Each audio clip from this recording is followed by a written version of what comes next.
હાલો, જય માતાજી. આને કહેવાય આ ભાવેશભાઈનું ખેતર છે. આને કહેવાય આપણે પેહા. આ ભાવેશભાઈ આને આપણે પેહા કહેવાય છે. આ ભાવેશભાઈ તમે જોઈ લો. આને આપણે હેહમૂળ કહેવામાં આવે છે. આ હેહમૂળ છે ભાઈ ભાવેશભાઈ. આ હેહમૂળ છે એ જોઈ લો ભાવેશભાઈ. આ તમારામાં રોજડા તગડવા આવ્યો તો મારા વાલા હો, પછી કહેતા નહીં. રોજડા હતા 7-8-10. આને પેહા કહેવાય ભાવેશભાઈ. તો ભાવેશભાઈને ખેતર અમે આવી ગયા છીએ ડેમો લઈને રોજડાનો. જો આ રોજડા તગડી ગયો. આ ભાવેશભાઈ તમારા કોઠીમડા.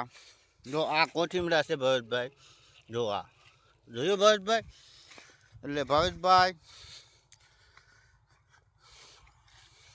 ભાવેશભાઈને માલુમ થાય રોજડાવાળા વયા ગયા દિનેશભાઈનામાં. તમારે આમ તગડો આવ્યો તો પણ અહીંયા જરાક કાંક માવજત કરી દઉં મારા વાલા તો બહુ સારું પડે. જો લીમડા કેવા જામી ગયા છે. હા, દોરીયું બાંધી છે પણ તમારે ઠેકે એટલે આમ જુઓ કાંઈ ઘટે નહીં એમ ઠેકે હો મારા વાલા. ભાવેશભાઈ સોડવડિયા.